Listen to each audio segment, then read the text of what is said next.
இன்றைய முக்கிய செய்திகள். நீட் விலக்கு சட்ட மசோதாவுக்கு ஒப்புதல் வழங்க மத்திய அரசு மறுப்பு. 9ஆம் தேதி அனைத்து கட்சி கூட்டம் நடைபெறும் என ஸ்டாலின் அறிவிப்பு. வக்ஃப் திருத்த சட்டத்தை எதிர்த்து உச்சநீதிமன்றத்தில் காங்கிரஸ் வழக்கு. மசோதாவுக்கு ஆதரவாக ஐக்கிய ஜனதா தளம் வாக்களித்ததால் கட்சிக்குள் சலசலப்பு. சேலம், கோவை உள்ளிட்ட 7 மாவட்டங்களில் நாளை கனமழை பெய்ய வாய்ப்பு. வெப்பநிலை இயல்பை விட குறையும் என வானிலை மையம் கணிப்பு. தென்கொரிய அதிபர் பதவி நீக்கத்தை உறுதி செய்தது அரசியல் சாசன நீதிமன்றம். 60 நாட்களுக்குள் தேர்தல் நடத்தவும் அதிரடி உத்தரவு. வணக்கம். தமிழ்நாடு சட்டப்பேரவையில் நிறைவேற்றப்பட்ட நீட் விலக்கு மசோதாவுக்கு மத்திய அரசு ஒப்புதல் வழங்க மறுத்துவிட்டதால் அடுத்த கட்ட நடவடிக்கை குறித்து 9ஆம் தேதி அனைத்து கட்சி ஆலோசனை கூட்டம் நடைபெறும் என்று முதலமைச்சர் திரு மு க ஸ்டாலின் அறிவித்துள்ளார். சட்டப்பேரவையில் பேசிய அவர், மருத்துவம் உள்ளிட்ட தொழிற் படிப்புகளுக்கான நுழைவுத் தேர்வை 2006ஆம் ஆண்டு ரத்து செய்த முன்னாள் முதலமைச்சர் கலைஞர் பள்ளி மதிப்பெண்களின் அடிப்படையில் சமூக நீதியையும் சம வாய்ப்பையும் கொண்ட சேர்க்கை முறையை உருவாக்கியதாக கூறினார். ஆனால் நீட் தேர்வு வந்த பிறகு ஏழை எளிய குடும்பங்களைச் சேர்ந்தவர்களுக்கு மருத்துவ படிப்பு என்பது எட்டாக்கனியானதால் நீதியரசர் திரு ஏ.கே. ராஜன் தலைமையில் உயர்நிலை குழு அமைக்கப்பட்டு அதன் பரிந்துரை அடிப்படையில் சட்டப்பேரவையில் சட்ட முன்வடிவு கொண்டுவரப்பட்டு ஆளுநருக்கு அனுப்பப்பட்டதையும் நீண்ட சட்ட போராட்டத்துக்கு பிறகு அதை ஆளுநர் திருப்பி அனுப்பியதையும் திரு ஸ்டாலின் சுட்டிக்காட்டினார். பின்னர் மீண்டும் நிறைவேற்றப்பட்டு குடியரசுத் தலைவர் ஒப்புதலுக்காக அனுப்பப்பட்ட அந்த மசோதா தொடர்பாக மத்திய சுகாதாரத்துறை, ஆயுஷ் துறை, உள்துறை, உயர்கல்வித்துறை ஆகியவை கோரிய அனைத்து விளக்கங்களும் அளிக்கப்பட்டதாகவும் அவர் தெரிவித்தார். ஆனால் அதன் பிறகும் அவற்றை ஏற்காமல் நீட் விலக்கு சட்ட முன்வடிவுக்கு மத்திய அரசு ஒப்புதல் வழங்க மறுத்துவிட்டதாக தெரிவித்த திரு ஸ்டாலின், அடுத்த கட்ட நடவடிக்கை குறித்து 9ஆம் தேதி அனைத்து கட்சி தலைவர்களுடன் ஆலோசனை நடைபெறும் என்று அறிவித்தார். நமது மாணவர்களுக்கு பெரும் பேரடியாக ஒன்றிய அரசு நமது நீட் விலக்கு சட்டத்திற்கு ஒப்புதலை மறுத்துள்ளது. மக்களால் தேர்ந்தெடுக்கப்பட்ட மாநில சட்டமன்றத்தின் மாண்பினை அவமதித்துள்ள ஒன்றிய அரசின் இத்தகைய எதேச்சதிகார போக்கு அரசமைப்பு சட்டம் தந்துள்ள கூட்டாட்சி கருத்தின் வரலாற்றில் ஒரு கருப்பு அத்தியாயம். இது தொடர்பாக அனைத்து சட்டமன்ற கட்சி தலைவர்களிடமும் ஒரு கலந்து ஆலோசனை கூட்டம் வரும் 9ஆம் தேதி அன்று மாலை தலைமைச் செயலகத்தில் நடத்தப்பட உள்ளது. நீட் விலக்கு குறித்து சட்ட நிபுணர்களுடனும் ஆலோசிக்கப்படும் என்றும் அவர் தெரிவித்தார்.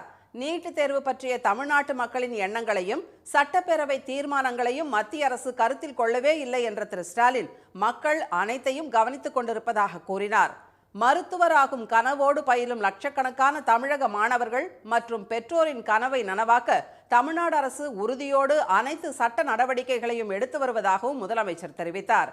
அதைத் தொடர்ந்து ஏற்கனவே மறுக்கப்பட்ட கவன ஈர்ப்பு தீர்மானங்கள் மீது பேச எதிர்க்கட்சித் தலைவர் எடப்பாடி திரு பழனிசாமி அனுமதி கோரினார். அதை பேரவைத் தலைவர் ஏற்க மறுத்ததால் அதிமுகவினர் வெளிநடப்பு செய்தனர்.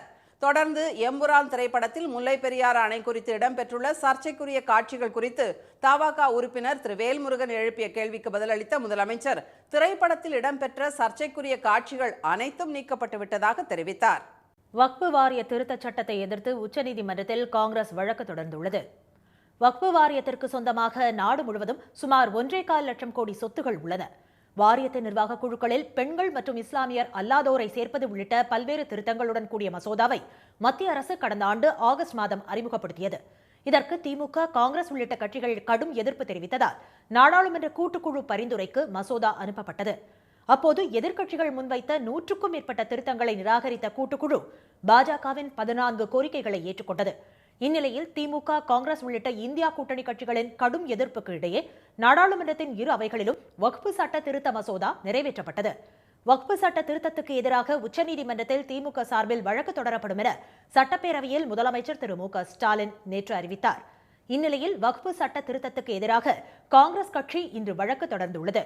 அரசியலமைப்பு சட்டத்துக்கு எதிரான பாஜக அரசின் அனைத்து தாக்குதல்களையும் எதிர்த்து போராடுவோம் என்று அக்கட்சியின் தேசிய பொதுச் செயலாளர் திரு ஜெயராம் ரமேஷ் தெரிவித்துள்ளார்.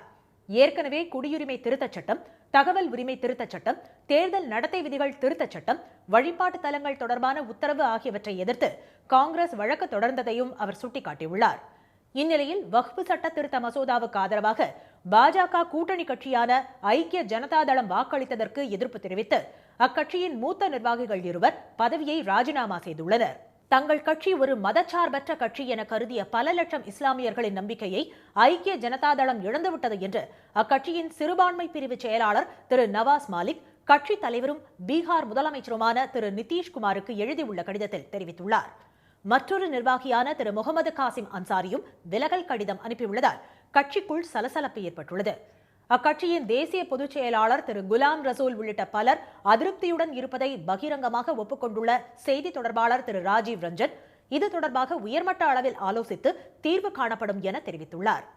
கோடை மழை தொடரும் நிலையில் சேலம், கோவை உள்ளிட்ட 7 மாவட்டங்களில் நாளை கனமழை பெய்யும் என வானிலை ஆய்வு மையம் தெரிவித்துள்ளது. சென்னை உள்பட பல்வேறு மாவட்டங்களில் வெயில் வாட்டி வதைக்கும் நிலையில் அவ்வப்போது மழை பெய்து வெம்மையை தணித்து வருகிறது. கடந்த 24 மணி நேரத்தில் அதிகபட்சமாக கோவை மக்கினம்பட்டி, தூத்துக்குடி மாவட்டம் காயல்பட்டினத்தில் 10 சென்டிமீட்டர் மழை பதிவானது. பொள்ளாச்சி மற்றும் சுற்றுவட்டார பகுதிகளில் இடியுடன் கூடிய பலத்த மழை பெய்ததால் தாழ்வான சாலைகளில் வெள்ள நீர் பெருக்கெடுத்தது. கோட்டூர் சாலையில் உள்ள ரேஷன் கடைக்குள் தண்ணீர் புகுந்ததில் அரிசி, பருப்பு, சர்க்கரை மூட்டைகள் நனைந்து சேதமாகின. ராமேஸ்வரம், தங்கச்சிமடம், பாம்பன் மற்றும் மண்டபம் உள்ளிட்ட பகுதிகளில் இன்று 2 மணி நேரத்திற்கு மேலாக கனமழை கொட்டி தீர்த்தது. இதனால் தீவு பகுதி முழுவதும் குளிர்ச்சியான சூழல் நிலவுவதால் பொதுமக்கள் மகிழ்ச்சி அடைந்துள்ளனர். நேற்று ஃபுல்லாக ராமேஸ்வரத்தில் சாரல் மழை பெஞ்சது. இன்னைக்கு அதிகாலையில் இருந்து ஒரு 2 மணி நேரமாக கனமழை பெஞ்சிக்கிட்டு இருக்குது. அதனால மக்களும் வர்ற சுற்றுலா பயணிகளும் மகிழ்ச்சியில் இருக்கிறாங்க. தூத்துக்குடி மாவட்டத்தின் பல்வேறு பகுதிகளில் பெய்த பலத்த மழையால் உப்பு உற்பத்தி பாதிக்கப்பட்டுள்ளது. தமிழகம் மற்றும் அதனை ஒட்டிய பகுதிகளுக்கு மேல் வளிமண்டல கீழடுக்கு சுழற்சி நிலவுவதால் தமிழகம், புதுச்சேரி மற்றும் காரைக்கால் பகுதிகளில் நாளை முதல் வரும் 10ஆம் தேதி வரை மிதமான மழை பெய்யக்கூடும் என வானிலை மையம் தெரிவித்துள்ளது. சேலம், திருப்பூர், ஈரோடு, கோவை, நீலகிரி, தேனி, திண்டுக்கல் ஆகிய 7 மாவட்டங்களில் நாளை கனமழை பெய்யும் என வானிலை மையம் எச்சரித்துள்ளது. மேலும் தமிழகத்தில் நாளை வெப்பநிலை இயல்பை விட சற்று குறைவாக இருக்கக்கூடும் என்றும் தெரிவிக்கப்பட்டுள்ளது. அவசர நிலையை அமல்படுத்திய தென்கொரிய அதிபர் யூன் சுக் யோல் பதவி நீக்கத்தை உறுதி செய்த அந்நாட்டு அரசியல் சாசன நீதிமன்றம் 60 நாட்களுக்குள் தேர்தல் நடத்த உத்தரவிட்டுள்ளது. வடகொரியாவுக்கு ஆதரவான தேச விரோதிகள் ஊடுருவி இருப்பதாக கூறி கடந்த டிசம்பர் மாதம் திடீரென அவசர நிலையை தென்கொரிய அதிபர் யூன் சுக் யோல் அமல்படுத்தினார். இதற்கு பொதுமக்கள், எதிர்க்கட்சியினர் மட்டுமின்றி ஆளும் கட்சி எம்பிக்களும் கடும் எதிர்ப்பு தெரிவித்தனர். இதையடுத்து தமது உத்தரவை உடனடியாக அவர் திரும்ப பெற்றார். எனினும் நாடாளுமன்றத்தில் அதிபருக்கு எதிராக பதவி நீக்க தீர்மானம் கொண்டுவரப்பட்டு பெரும்பான்மை ஆதரவுடன் நிறைவேற்றப்பட்டது. இதையடுத்து அதிபர் பதவியில் இருந்து யூன் சுக் யோல் நீக்கப்பட்டு பிரதமர் ஹான் டக் சூ இடைக்கால அதிபராக நியமிக்கப்பட்டார். இந்நிலையில் யூன் சுக் யோல் பதவி நீக்கம் தொடர்பான வழக்கை 8 நீதிபதிகள் கொண்ட அரசியல் சாசன நீதிமன்றம் விசாரித்து வந்தது. இந்த வழக்கில் இன்று தீர்ப்பளித்த தற்காலிக தலைமை நீதிபதி மூன் ஹியூங் பே அவசர நிலையை அமல்படுத்தியதன் மூலம் மக்களின் அடிப்படை உரிமைகளை பறித்த அதிபரை நாடாளுமன்றம் பதவி நீக்கம் செய்தது செல்லும் என்று கூறினார். புதிய அதிபரை தேர்வு செய்ய 60 நாட்களுக்குள் தேர்தல் நடத்த அரசியலமைப்பு நீதிமன்றம் உத்தரவிட்டுள்ளது. தென்கொரிய அதிபரின் பதவி பறிக்கப்பட்டதை நீதிமன்றம் உறுதி செய்துள்ளதற்கு பொதுமக்களும் எதிர்க்கட்சியினரும் வரவேற்பு தெரிவித்துள்ளனர். தலைநகர் சியோலில் திரண்ட யோலின் எதிர்ப்பாளர்கள் நடனமாடி மகிழ்ச்சியை வெளிப்படுத்தினர். அதே சமயம் அதிபர் பதவி நீக்கம் செய்யப்பட்டது மேலும் குழப்பத்தை ஏற்படுத்தும் என்று யோலின் ஆதரவாளர்கள் கவலை தெரிவித்துள்ளனர். அதிபருக்கு எதிரான வழக்கில் தீர்ப்பு வழங்கப்பட்டதை அடுத்து நீதிமன்றத்தை சுற்றிலும் நூற்றுக்கணக்கான போலீஸ் வாகனங்கள் குவிக்கப்பட்டு பாதுகாப்பு பலப்படுத்தப்பட்டது. நகைக்கடன் தொடர்பாக வெளியிடப்பட்ட சுற்றறிக்கை செல்லாது என உத்தரவிடக் கோரிய வழக்கில் ரிசர்வ் வங்கிக்கு நோட்டீஸ் அனுப்ப உயர்நீதிமன்ற மதுரை கிளை உத்தரவிட்டுள்ளது. பொதுமக்கள் அவசர தேவைக்காக வங்கிகளில் நகைகளை அடமானம் வைத்து கடன் பெற்று வரும் நிலையில் திடீரென புதிய விதிமுறைகள் அறிவிக்கப்பட்டன. இது தொடர்பாக ரிசர்வ் வங்கியின் பொது மேலாளர் கடந்த ஆண்டு செப்டம்பர் 30ஆம் தேதி சுற்றறிக்கை ஒன்றை வெளியிட்டார். அதன்படி நகை கடனுக்கு முழு தொகையை செலுத்தியே நகையை திருப்ப வேண்டும், ஒரு நபருக்கு 5 முறை மட்டுமே நகைக்கடன் என்பன உள்ளிட்ட விதிமுறைகள் பொதுமக்களை பெரும் அதிர்ச்சியில் ஆழ்த்தின. இதனால் வேளாண்மைக்காக நகைக்கடன் பெறும் விவசாயிகளும், படிப்பு, திருமணம், மருத்துவ சிகிச்சை போன்றவற்றுக்காக கடன் பெறும் நடுத்தர மக்களும் கடுமையாக பாதிக்கப்பட்டுள்ளனர். ஏராளமானோர் தங்களின் சேமிப்பாக கருதிய நகையை திருப்ப முடியாத சூழலில் அதனை இழக்கும் நிலைக்கும் தள்ளப்பட்டனர்.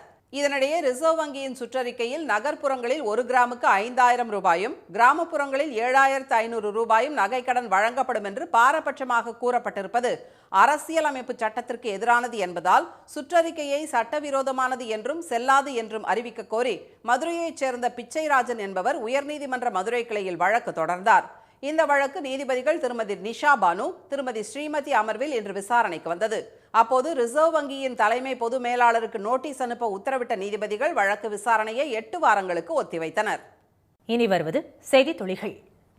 இந்தியாவின் பணப்பரிமாற்றம் செய்யும் UPI செயலி வசதியை பிம்ஸ்டெக் கூட்டமைப்பு நாடுகளுக்கு விரிவுபடுத்த விரும்புவதாக பிரதமர் திரு மோடி தெரிவித்துள்ளார். இதன் மூலம் கூட்டமைப்பு நாடுகளிடையே தொழில், வர்த்தகம் மற்றும் சுற்றுலா வளர்ச்சி அடையும் என்று பாங்காக்கில் நடைபெறும் பிம்ஸ்டெக் மாநாட்டில் பேசிய அவர் குறிப்பிட்டார். இந்த மாநாட்டில் தாய்லாந்து, மியான்மர், நேபாளம், பூட்டான், இலங்கை, வங்கதேசம் உள்ளிட்ட தெற்காசிய நாடுகளைச் சேர்ந்த தலைவர்கள் பங்கேற்றுள்ளனர்.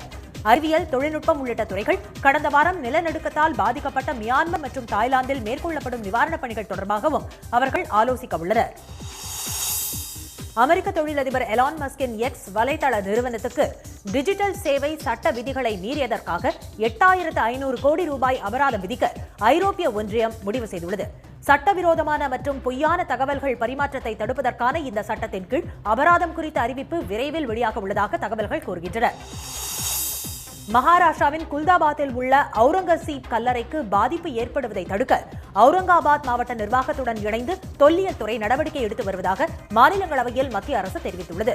சில அமைப்புகள் அந்த கல்லறையை இடிக்கப் போவதாக மிரட்டல் விடுத்திருப்பது பற்றிய கேள்விக்கு எழுத்து மூலம் பதில் அளித்த கலாச்சார அமைச்சர் திரு கஜேந்திர சிங் ஷெகாவத், கல்லறையை சுற்றி 12 அடி உயரத்திற்கு உலோக தடுப்பு மற்றும் வேலி அமைக்கப்பட்டுள்ளதுடன் பாதுகாப்பு படையினருடன் தனியார் பாதுகாவலர்களும் நியமிக்கப்பட்டுள்ளதாக தெரிவித்துள்ளார். கர்நாடகாவின் பாகல்கோட் மாவட்டத்தில் கால்நடை மேய்ப்பவர்களுக்கு துப்பாக்கி வழங்க அரசு முடிவு செய்திருப்பதை அடுத்து வரும் 7ஆம் தேதியிலிருந்து முதல் கட்டமாக 600க்கும் மேற்பட்டவர்களுக்கு துப்பாக்கி பயிற்சி அளிக்கப்பட உள்ளது. கடந்த ஆண்டு 8 ஆடு திருட்டுச் சம்பவங்கள் நடந்த நிலையில் கடந்த மாதம் ஆடு மேய்ப்பவரை கொன்று ஆட்டை மர்ம கும்பல் திருடிச் சென்றது. எனவே ஆடு மேய்ப்பவர்கள் தங்களையும் ஆடுகளையும் பாதுகாப்பதற்காக காவல்துறை சார்பில் ஆயுத பயிற்சி அளிக்கப்பட உள்ளது. லண்டனிலிருந்து மும்பைக்கு 250 பயணிகளுடன் நேற்று முன்தினம் புறப்பட்ட வெர்ஜின் அட்லாண்டிக் நிறுவன விமானம் துருக்கியின் தியார்பகிர் விமான நிலையத்தில் அவசரமாக தரையிறக்கப்பட்டது. பல மணி நேரமாக பரிதவித்து வரும் பயணிகள் தங்களை சிறை கைதிகள் போல நடத்துவதாக குற்றம் சாட்டினர். மருத்துவ காரணங்களுக்காக விமானம் தரையிறக்கப்பட்டதாகவும் பின்னர் அதில் தொழில்நுட்ப கோளாறு கண்டுபிடிக்கப்பட்டதாகவும் விமான நிறுவனம் தெரிவித்துள்ளது. மாற்று விமானம் ஏற்பாடு செய்யப்படாத நிலையில் பயணிகள் விடுதிகளில் தங்க வைக்கப்பட்டுள்ளனர். சிவகாசி தீப்பெட்டிக்கு புவிசார் குறியீடு பெறுவது வரலாற்று சான்றிதழ் இல்லாததால் தாமதமாவதாக அமைச்சர் திரு தாமோ அன்பரசன் தெரிவித்துள்ளார். சட்டப்பேரவையில் கேள்வி நேரத்தின் போது சிவகாசி தொகுதி காங்கிரஸ் உறுப்பினர் திரு அசோகன், சிவகாசி, சாத்தூர், கோவில்பட்டி பகுதிகளில் உற்பத்தியாகும் தீப்பெட்டிகளுக்கு புவிசார் குறியீடு பெற நடவடிக்கை எடுக்க வேண்டும் என்று கோரினார். இதற்கு பதிலளித்த திரு அன்பரசன், தீப்பெட்டி சிவகாசியில் தோன்றியதற்கான வரலாற்று சான்றிதழ் பெற்ற பின் புவிசார் குறியீடு பெற நடவடிக்கை எடுக்கப்படும் என்றார். அப்போது ஆவணம் உள்ளதாக கூறிய அதிமுக உறுப்பினர் கடம்பூர் திரு ராஜுவிடம் அதை அளித்தால் ஆய்வு செய்து புவிசார் குறியீடு பெற நடவடிக்கை எடுக்கப்படும் என்று திரு அன்பரசன் கூறினார். நாடாளுமன்றத்தில் மத்திய பாஜக அரசு நிறைவேற்றிய வக்ஃபு சட்ட திருத்த மசோதாவுக்கு எதிர்ப்பு தெரிவித்து தமிழ்நாடு முழுவதும் தாவேகா சார்பில் இன்று கண்டன ஆர்ப்பாட்டங்கள் நடைபெற்றன. கோவை, திருப்பூர், தேனி, கும்பகோணம், பட்டுக்கோட்டை, மணப்பாறை உள்ளிட்ட இடங்களில் நடைபெற்ற ஆர்ப்பாட்டங்களில் மத்திய பாஜக அரசை கண்டித்து முழக்கங்கள் எழுப்பப்பட்டன. திருவண்ணாமலையில் தாவேகா கட்சியினர் பேரணியாக வந்து ஆர்ப்பாட்டம் நடத்தினர். திருவள்ளூர் ரயில் நிலையம் அருகே நடைபெற்ற ஆர்ப்பாட்டத்தில் புகைப்படம் எடுப்பது தொடர்பாக தாவேகா கட்சியினரிடையே வாக்குவாதத்தை தொடர்ந்து கைகலப்பு ஏற்பட்டதால் பரபரப்பு நிலவியது. கோவை தடாகத்தில் விவசாய தோட்டத்திற்குள் 3 குட்டிகளுடன் புகுந்த யானைகள் அங்கு பயிரிடப்பட்டிருந்த மாட்டுத் தீவன பயிர்களை சேதப்படுத்தின. நேற்றிரவு யானைகள் விளைநிலத்தை சேதப்படுத்துவது பற்றிய தகவல் அறிந்து வந்த வனத்துறையினர் யானைகளை வனப்பகுதிக்குள் விரட்டி அடித்தனர். சேலம் பெரியார் பல்கலைக்கழக துணைவேந்தர் திரு ஜெகநாதன் உள்ளிட்டோருக்கு எதிரான வழக்கை ரத்து செய்ய சென்னை உயர்நீதிமன்றம் மறுத்துவிட்டது. விதிகளை மீறி அறக்கட்டளை ஒன்றை அரசு நிதியில் அவர் தொடங்கியதாகவும் அது பற்றி கேட்டதற்கு சாதி பெயர் குறிப்பிட்டு பேசியதாகவும் பல்கலைக்கழக ஊழியர் சங்கம் சார்பில் இளங்கோவன் அளித்த வழக்கை ரத்து செய்ய கோரி துணைவேந்தர் திரு ஜெகநாதன், பதிவாளர் திரு தங்கவேல் உள்ளிட்டோர் தாக்கல் செய்த மனுக்கள் விசாரணைக்கு வந்தபோது காவல்துறை தரப்பில் வழக்கை ரத்து செய்யக்கூடாது என வாதிடப்பட்டது. இதையடுத்து துணைவேந்தர் உள்ளிட்டோர் தாக்கல் செய்த மனுக்களை தள்ளுபடி செய்து நீதிபதி உத்தரவிட்டார். காட்பாடியில் ரயில்வே மேம்பாலம் அருகே அரசு பேருந்து பழுதடைந்து நின்றதால் 2 கிலோமீட்டர் தொலைவுக்கு வாகனங்கள் அணிவகுத்து நின்றதால் போக்குவரத்து பாதிக்கப்பட்டது. இதனால் மாணவர்களும் வேலைக்கு செல்வோரும் கடும் அவதிக்கு உள்ளாகினர். இன்றைய வர்த்தக முடிவில் மும்பை பங்குச்சந்தை குறியீட்டு எண் சென்செக்ஸ் 931 புள்ளிகள் சரிந்து 75,365 புள்ளிகளாக இருந்தது. தேசிய பங்குச்சந்தை குறியீட்டு எண் நிப்டி 346 புள்ளிகள் குறைந்து 22,904 புள்ளிகளாக நிறைவடைந்தது. சென்னையில் இன்று ஆபரண தங்கத்தின் விலை சவரனுக்கு 1,280 ரூபாய் குறைந்து ஒரு சவரன் 67,200 ரூபாயாகவும் ஒரு கிராம் 8,400 ரூபாயாகவும் உள்ளது. வெள்ளி விலை கிராமுக்கு 4 ரூபாய் குறைந்து ஒரு கிராம் 108 ரூபாயாக உள்ளது. மீண்டும் இன்றைய முக்கிய செய்திகள். நீட் விலக்கு மசோதாவுக்கு மத்திய அரசு ஒப்புதல் வழங்க மறுத்துவிட்டதால் அடுத்த கட்ட நடவடிக்கை குறித்து 9ஆம் தேதி அனைத்துக் கட்சி ஆலோசனைக் கூட்டம் நடைபெறும் என்று முதலமைச்சர் ஸ்டாலின் அறிவித்துள்ளார். சேலம், கோவை உள்ளிட்ட 7 மாவட்டங்களில் நாளை கனமழை பெய்யும் என வானிலை ஆய்வு மையம் தெரிவித்துள்ளது. அவசர நிலையை அமல்படுத்திய தென்கொரிய அதிபர் யூன் சுக் யோல் பதவி நீக்கத்தை உறுதி செய்த அந்நாட்டு அரசியல் சாசன நீதிமன்றம் 60 நாட்களுக்குள் தேர்தல் நடத்த உத்தரவிட்டுள்ளது. இத்துடன் இந்த செய்திகள் நிறைவடைகின்றன. மீண்டும் சன் டிவியில் செய்திகள் காலை 7:30 மணிக்கு. செய்திகளை உடனுக்குடன் தெரிந்து கொள்ள QR கோடை ஸ்கேன் செய்து சன் நியூஸ் வாட்ஸ்அப் சேனலுடன் இணைந்திருங்கள். வணக்கம். வணக்கம்.